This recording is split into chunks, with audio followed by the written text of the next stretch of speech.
اور اگر آپ کسی کتابیں ہیں تو سراغ لگائیں, کھوج لگائیں کس کتابیں آپ. ایسے تو نہیں ہوگا نا کہ آپ مطلب کوئی ان نون سی کوئی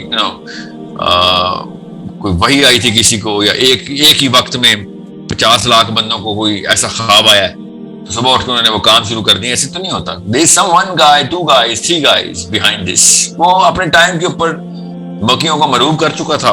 اس کے اپنے رہن سہن سے زیادہ تر چیزیں ڈکٹیٹ کی گئی تھی بعد میں نیچے. عمومی عوام تو اب دیکھیں کلچر کتنا ڈیپ روٹیڈ ہے نا, تو صاف سمجھ آتی ہے کہ فالوورز بہت زیادہ تھے, کمزور لوگوں کی تعداد زیادہ تھی. اگر ڈیپ روٹ نہیں ہے, ورسٹیلٹی بہت زیادہ ہے کلچر میں, تو اس کا مطلب ہے لوگ سوچنے والے تھے, نہیں آتے تھے تابع کسی ایک بات کی. ہر کوئی اپنی اپنی کرنے کی کوشش کرتا تھا. کلچر اتنا ڈیپلی ایمبیڈڈ نہیں تھا. کوئی خاص چیزیں ایسی ہیں جو کہ ہر جگہ نہیں پائی جاتی. اس کا مطلب ہے طاقتور سوچ کے لوگ تھے کافی. اور پاکستان انڈیا کا دیکھ لیں, ایسا کمہار کسان, ہمارے پرداداؤں کی بات کر رہا ہوں, وہ ایک چیز نہیں ایسی جو کہ یونیک کر سکیں. ایک چیز ریپلیکیٹڈ, کاپیڈ. کیوں؟ بس کوئی ڈکٹیٹر آیا تھا, جو بھی حکمران آیا تھا, کبھی ادھر سے ایران سے آ رہا تھا, کبھی افغانستان سے آ رہا تھا, نہیں تو کوئی گورا آ رہا تھا. ایک دور تو ایسا آیا, میں کتاب پڑھا تھا, ایسی قوم کا حصہ ہیں ہم کہ ایک انویڈر آیا ہمارے پاس آرمی لے کے. پڑھیں تو صحیح نا کتابیں اپنی قوم کے بارے میں. اتنی کوئی غیرت کی کمی ہے ہمارے علاقے میں کہ ہماری قوم ڈھول لے کے استقبال کرنے پہنچ گئی اس انویڈر کا. انویڈرز نے کچھ ہزار گز کی ریٹریٹ بھی کی کہ یہ کیا ہوا ہے ہمارے, یہ کیا, کون سا ہتھیار ہے ان کے پاس. پتہ چلا ان کے استقبال کے انویڈر کے استقبال کے لیے آئے ہیں لوکلز. یہ ایسی قوم ہے ہماری. تو انہوں نے تو اسی کا کلچر لینا ہے نا کہ جو ان کے اوپر حکمرانی کرے گا. انہوں نے تو مروب ہونا ہی ہونا ہے. ہم تو ویٹ کر رہے ہیں بس کب کون آئے اور مروب ہو جائے. اور ڈھول اور بینڈ باجا لے کے انویڈرز کے استقبال کرنے والی قوم ہے. بائی دا وے یہ گوروں سے پہلے ایک واقعہ ہے. آپ خود سوچیں, میں نے جب یہ کتاب میں نے یہ واقعہ پڑھا تو میں نے سوچا کہ یار یہ تو ڈھول لے کے تو ہم کھلے عام آ گئے تھے. ابھی بھی جب امریکہ انویڈ کرنے پاکستان میں آیا تو ہم ڈھول تماشا لے کے ہی پہنچے اس تک. چائنیز کے آنے سے پہلے سہیل بھائی, چائنیز ہم نے پہلے سے سیکھ لیا. بالکل. دیکھیں ذرا, آپ کو پتا کس بہانے سے چائنیز سکھائی جا رہی ہے. ایک ہی جملہ بولا جا رہا ہے کہ the new kings of the world are Chinese. پہلے سے ان کو مطلب خود بولتے ہیں کہ نیا آقا ہم نے چوز کر لیا ہے, اس کی تابعداری کے لیے, اس کو خوش کرنے کے لیے زبان آنی تھی. کیسی کوئی قوم ہے نا ہماری کہ ان سچ. میں نا اردو پہ ادھر ریسرچ کر رہا تھا, بہت پرانے وقتوں کی بات ہے, تو اتنی شرم آئی نا مجھے کہ اردو زبان کیسے بنی تھی کہ ایسا کوئی ہم لوگوں کی بھی نا. میں اس لیے کہہ رہا ہوں ہم لوگوں کو نا زیادہ بچے نہیں پیدا کرنے چاہیے. اب کرنے چاہیے تو پھر سکھانا چاہیے کہ وہ سوچنا کیسے پتر ہمارے جیسا نہ بن جائیں, ٹھیک ہے, ورنہ غلام ہی پیدا کرتے ہیں ہم.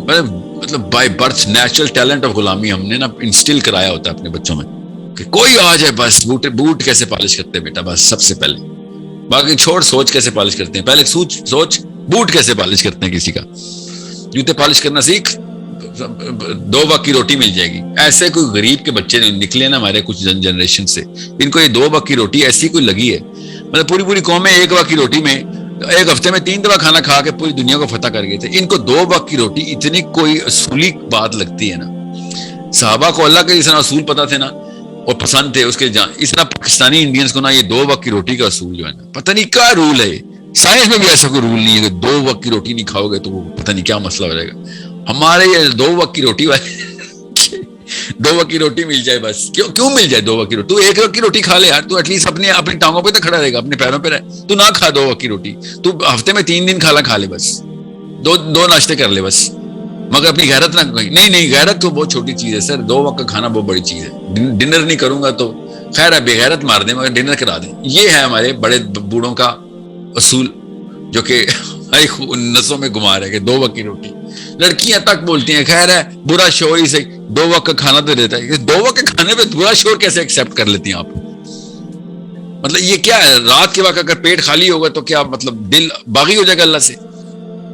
کیا ہوتا ہے آپ کو ذہن پہ کیا ایسا فطور آتا ہے کہ اگر رات کو پیٹ خالی ہے یا پھر سارا دن بھوکے رہیں؟ So it's such a big, یہ نا آپ دیکھیں رمضان میں بھی ہمارا کیا حال ہوتا ہے. یہ پاکستانیوں کا رمضان بھی دیکھا کبھی آپ نے؟ افطاری کے وقت ایسے سناٹا کے سور پھونک دیا گیا ہے. ابھی القاریہ کی السلام علیکم. امید کرتا ہوں آپ سب خیریت سے ہوں گے. بیسیکلی ساحل صاحب ہمیں اس ویڈیو کے اندر بتا رہے ہیں کہ آپ کی خود کی پہچان کیا ہونی چاہیے، آپ کے اس دنیا میں آنے کا مقصد کیا ہے، آپ اس دنیا میں کیوں بھیجے گئے ہیں، اور کوئی بھی انسان آ کے اوپر حکومت کیوں کرے جبکہ آپ خود مختار ہیں. آج کل ایسا ہوتا ہے کہ محلے کے اندر جو بھی کوئی زیادہ پیسے والا ہوتا ہے، جو بھی زیادہ امیر ہوتا ہے، وہ بیچارے غریب لوگوں کو اپنے متحد کر لیتا ہے اور تمام کے تمام فیصلے وہ خود کرتا ہے. کیا انسان کو خود اختیار نہیں ہے؟ کیا انسان اپنے فیصلے خود نہیں کر سکتا؟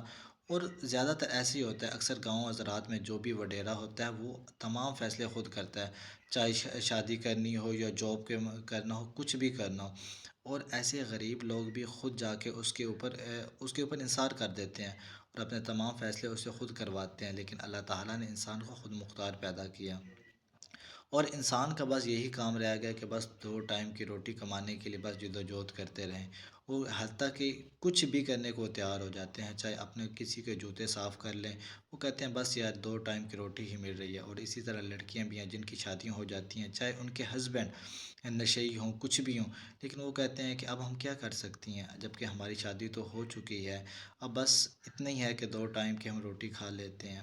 اور ایسے ماں باپ جو سے ہوتے ہیں ان کو بھی شرم نہیں آتی کہ ایسے لوگوں کو اپنی بیٹیاں بیاہ کے دے دیتے ہیں، جن کے جو خود اپنے ماں باپ کے انصار کرتے ہیں، جو خود کسی کمانے کے قابل نہیں ہوتے، پھر بس وہ بیچاریاں ذلیل ہو کے رہ جاتی ہیں. اگر ہم نے شادی کر کے اپنے جیسے ہی بچے پیدا کریں تو پھر ہم کو کوئی حق نہیں کہ ہم ایسی شادیاں کریں، بلکہ سب سے پہلے ہمیں خود مختار بننا چاہیے، اپنے فیصلے خود کروانا چاہیے. ادھر کیا ہوتا ہے کہ ہم نے کچھ بھی فیصلہ کروانا ہوتا نا تو ہم 4 5 10 لوگوں سے مشورہ کرتے ہیں، تب جا کے ہم اپنے فیصلے کر لیتے ہیں. کیا ہم اتنے بزدل ہو چکے تھے؟ کیا ہماری سوچ اتنی چھوٹی ہے کہ ہم اپنے بھی فیصلے نہیں کر سکتے؟ پہلے